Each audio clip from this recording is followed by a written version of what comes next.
ఇవాళ అశోక్ నగర్లో, దిల్సుఖ్ నగర్లో, అదేవిధంగా ఉస్మానియా యూనివర్సిటీలో పిల్లలు అడుగుతున్నది ఏంది? మీరు చెప్పిన మాటనే కదా, 2 లక్షల ఉద్యోగాల సంగతి ఏంది అని అడుగుతున్నారు. ఒక్క నోటిఫికేషన్ ఎందుకు ఇవ్వలేదని అడుగుతున్నారు.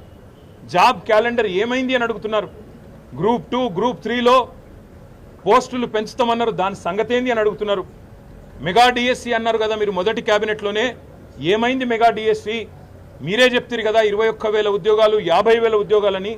ఏవి మరి డిఎస్సిలోని ఆ ఉద్యోగాలని చెప్పి పిల్లలు అడుగుతుంటే వారి మీద ఈరోజు మీరు మాట్లాడుతున్న విధానం, ఒక ముఖ్యమంత్రి స్థాయిలో ఉండి ఇంత దౌర్భాగ్యంగా, ఇంత దివాలాకోరుతనంతో మాట్లాడిన మొట్టమొదటి ముఖ్యమంత్రి రేవంత్ రెడ్డి. ఎంత నిర్లక్ష్యంగా, నిర్లజ్జగా. అసలు మోతీలాల్ అంటే ఆయనే ఉద్యోగాలే రాస్తలేడు, ఆయన కూడా నిరాహార దీక్ష చేస్తున్నాడని చెప్పి ఇవాళ మోతీలాల్ అనే తమ్ముడిని అవమానించే విధంగా, గ్రూప్స్కు ప్రిపేర్ అవుతున్న తమ్ముడిని అవమానించే విధంగా మాట్లాడడం.